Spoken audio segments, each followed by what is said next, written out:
अब युद्ध के सीज फायर की स्थिति पहुंच गई है और आंकड़े आने शुरू हो गए हैं, डेटा आने शुरू हो गए हैं कि इजराइल जो अपने आप को जेम्स बॉन्ड समझता था उसकी क्या स्थिति है। आप कल्पना करेंगे, इजराइल 75 सालों में पहली बार इजराइल को चुनौती मिली है। अन्याय का अंत होता है। सोचिए, मैं पिछले 10 दिनों से 15 दिनों से रोज आपके साथ इजराइल फिलिस्तीन कॉन्फ्लिक्ट का खबर शेयर कर रहा हूं। अब युद्ध के सीज फायर की स्थिति पहुंच गई है और आंकड़े आने शुरू हो गए हैं, डेटा आने शुरू हो गए हैं कि इजराइल जो अपने आप को जेम्स बॉन्ड समझता था उसकी क्या स्थिति है। आप कल्पना करेंगे, इजराइल 75 सालों में पहली बार इजराइल को चुनौती मिली है और इजराइल के 1500 सैनिक जो है वो मारे गए हैं इजराइल के, और उसके 320 मिलिट्री अड्डे को उड़ा दिया गया, 320, और इतनी क्षति हुई है कि इजराइल बैकफुट पर है। और सबसे बड़ी बात है, दुनिया में जो इजराइल अपने आप को मजबूत का डंका पीट रहा था उसके सैनिक युद्ध से फरार हो गए। ये खुद इजरायली मीडिया ने कहा है कि जो सैनिक हमारे फरार हैं वो जल्दी से लौट आए। 1500 से ज्यादा हॉस्पिटल में भर्ती हैं, 400 से ज्यादा सैनिक इंजर्ड हो गए हैं। इजराइल ने क्या किया, और सोचिए अब तक जो दुनिया को किस तरह से मुस्लिम फोबिया, इस्लामोफोबिया के नाम पर हूती जो कि यमन का लड़ाका है उसको कहा जाता था कि वो आतंकी है, हिजबुल्लाह जो लेबनान का लड़ाका है उसको कहा जाता था आतंकी है, ईरान को कहा जाता था, हमास को कहा जाता था। खबरें ये आ रही है कि इन लोगों ने सिर्फ सैनिक अड्डों पर हमले किए हैं, मतलब युद्ध में इजराइल के सैनिक अड्डों पर हमले किए हैं, आम आदमी को निशाना नहीं बनाया है। ये भी रिपोर्ट्स आ रही है। और सोचिए, इजराइल में पूरी तरह से जो सेना है इजराइल का गजा में, वो पूरी तरह से घिर गया है। और पिछले 75 साल का जो इजराइल का जो प्रोपेगेंडा था, अब तक दुनिया के सारे देश इजराइल के हाँ में हाँ मिलाते थे। उनको लगता था कि हमास और फिलिस्तीन आतंक का अड्डा है। लेकिन सोचिए, तब तक ही था जब तक अल जजीरा नहीं था और सोशल मीडिया नहीं था, एक्स नहीं था, यूट्यूब नहीं था, फेसबुक नहीं था। और अब दूध का दूध और पानी का पानी हो गया। जैसे भारत में मनुवादियों की पोल खुल चुकी है, मनुवादी मीडिया। भारत में अब कोई टीवी अखबार देखता है? SC ST OBC किसान कम्युनिटी के लोग, सबको पता है कि ये लोग किसके आदमी हैं और किनके हितों की काम करते हैं। उसी तरह से अल जजीरा ने जिस तरह की रिपोर्टिंग की, गजा से पूरी दुनिया को पता चला कि दरअसल आतंकी तो इजराइल है जो निर्दोष लोगों पर बम बरसाता है, गोली मारता है और धीरे धीरे फिलिस्तीन को कब्जा कर रहा था। इतना मजबूत हमास कभी नहीं हुआ, इतना मजबूत तो मतलब यासर अराफात के दौर में भी फिलिस्तीन नहीं था। लेकिन अब फिलिस्तीन मजबूत है और उसकी बर्बादी को वो सह चुका है और उसके आंखों में आजादी की लड़ाई का सपना है।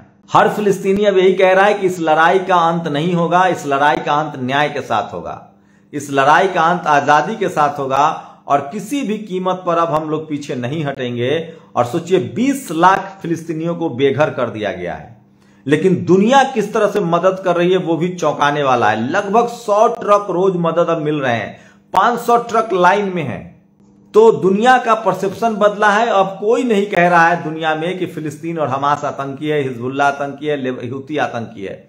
दुनिया कह रही है कि असली दोषी तो बेंजामिन नेतन्याहू है और असली दोषी तो इजराइल की सेना है जिसने निर्दोष लोगों को मार भगाया। तो सोचिए, सबसे बड़ी खबर बता रहा हूं इस समय की कि किस तरह से इजराइल जो है वो बेनकाब हो गया है पूरी तरह से और मीडिया के दम पर वो अब तक अत्याचार कर रहा था।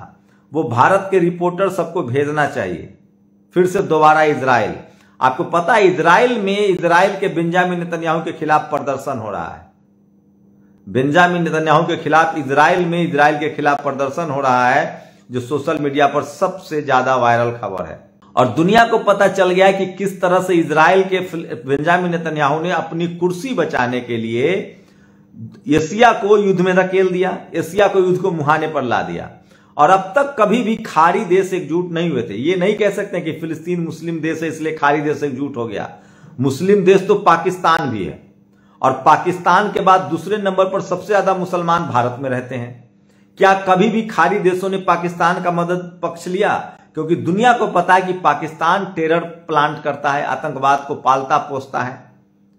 खाड़ी देश इस बार फिलिस्तीन के साथ है क्योंकि उनको पता चल गया मीडिया की वजह से, अल जजीरा की वजह से, सोशल मीडिया की वजह से, कि दुनिया में सबसे ज्यादा आतंकवाद जो बढ़ाता है वो बढ़ाने वाला इजराइल है। और ये बात सब कुछ दूध का दूध और पानी का पानी हो गया है। और सोचिए किस तरह से पूरी दुनिया में इजराइल बेनकाब हो गया है और 15,000 फिलिस्तीनियों की कुर्बानी ने, सोचिए अंत होता है, अन्याय का अंत होता है। ये रोज हर साल इजराइल जो है 100, 200, 1000, 2000 फिलिस्तीनियों को मौत के घाट उतारता था, उनके सामने हथियार लेके चलता था, उनके जमीनों पर कब्जा करते रहता था। इस बार भले फिलिस्तीन 15,000 फिलिस्तीनी शहीद हुए हैं, मारे गए हैं, लेकिन अब उनके आंखों में सपना है कि इस लड़ाई को लड़ना है। और 20 लाख बेघर हुए हैं, उसमें से 10 लाख फिलिस्तीन हमास के साथ ज्वाइन कर रहे हैं। और हिजबुल्लाह वहां आ रहा है, हूथी आ रहा है। जो नौका किडनैप हुआ था उसमें हूथी के एक बड़े अधिकारी ने कहा कि हम लोग आपको अत्याचार नहीं करना है, हम लोग इजराइल के खिलाफ हैं।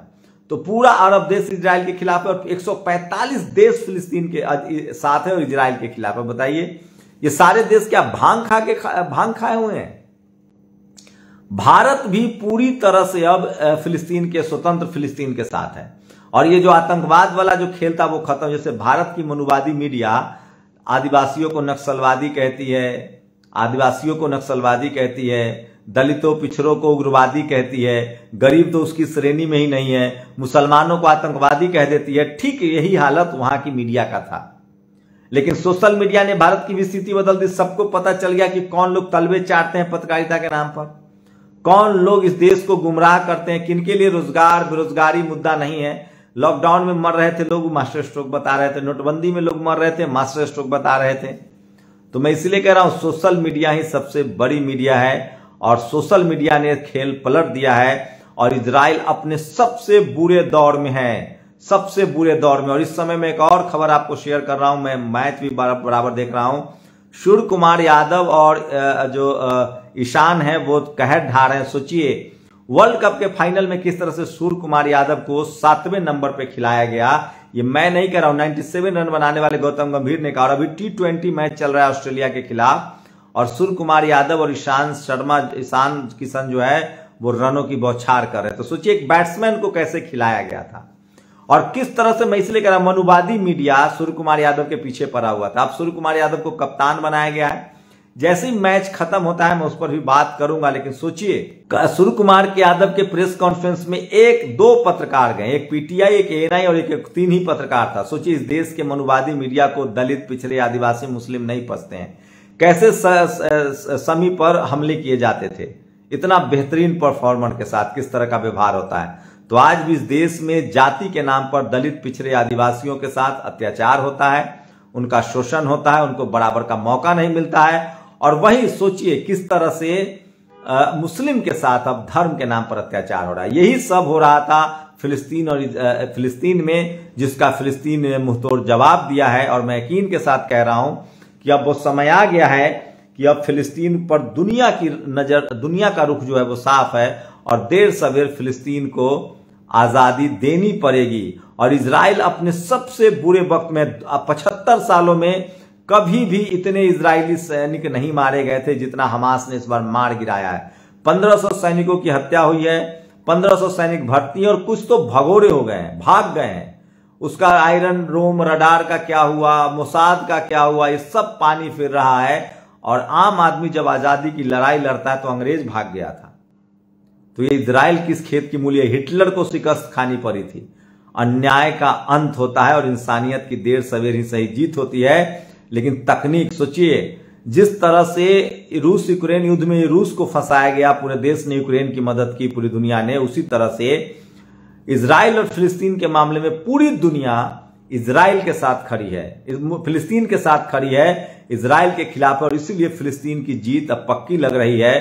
और हमास ने कहा है कि हम युद्ध विराम के बाद भी ट्रिगर से हाथ नहीं हटे हैं और वो टनल बना के बैठे हुए हैं। और वहां जैसे इजरायली फौज जाती है उन पर कहर बन के टूटते हैं और लगातार उन पर हमले हो रहे हैं। जो सबसे बड़ी खबर है, मैं बता रहा हूं कि 45 दिनों के युद्ध के बाद इजराइल पूरी दुनिया से कट गया है, अलग थलग पड़ गया है। और अब पहली बार ऐसा लग रहा है कि फिलिस्तीन पर जो दाग लगाए जाते थे मीडिया के द्वारा वो धुल गया है और पूरी दुनिया जो है वो सीधे सीधे अब फिलिस्तीन के साथ खड़ा है। और आम फिलिस्तीनी की आंखों में अब मुकम्मल आजादी का सपना पल रहा है और वो चाह रहे हैं कि इस बार आर या पार, या तो हमें आजादी मिलेगी या हम शहीद होंगे।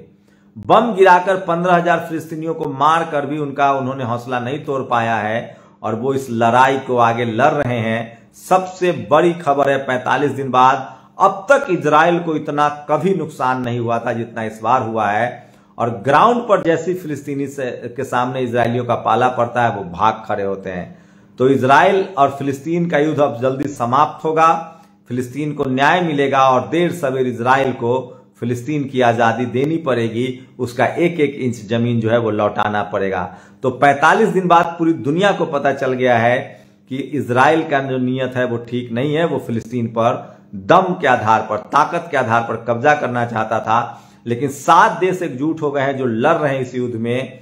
और वहीं पूरा का पूरा 60 खाड़ी देश मदद कर रहा है और 7 देश जिसमें ईरान है, जिसमें जॉर्डन है, तुर्की है, सीरिया है, लेबनान है, यमन है, ये सब देश खुलकर लड़ रहे हैं इजराइल के, फिलिस्तीन के पक्ष में और बाकी देश उसकी मदद कर रहे हैं। वहीं यूनाइटेड नेशन में 145 देश जो है वो फिलिस्तीन के साथ खड़े हैं और पूरी दुनिया मदद करे। एक दूसरी बड़ी खबर है, हम लोग सब चाह रहे हैं कि टनल में जो लोग भारतीय फंसे हुए हैं, जो हमारे देश के कर्म योद्धा मजबूत लोग फंसे हुए हैं, सोचिए अगर ये मजबूत लोग ना होते तो 12 दिन तक टनल में न रह पाते। 2 मिनट लिफ्ट बंद हो जाता है तो क्या होता है। लेकिन इस देश की मीडिया को देखिए कि उनके राहत कार्यों का क्रेडिट किसे दे रहा है।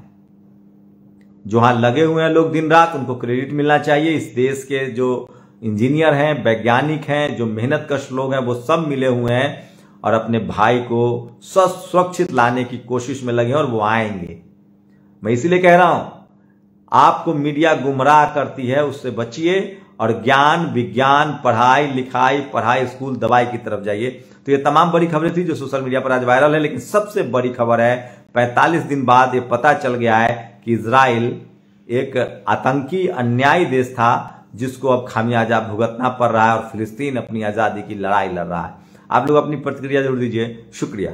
नेशनल दस्तक की आपसे गुजारिश है कि अगर इसको बचाना चाहते हैं तो नेशनल दस्तक को सब्सक्राइब करने के लिए रेड कलर के सब्सक्राइब बटन को दबाएं, फिर बेल आइकन की घंटी दबाएं। नेशनल दस्तक को बचाने के लिए बहुत जरूरी है कि हर खबर को शेयर करें, लाइक करें, कमेंट जरूर करें।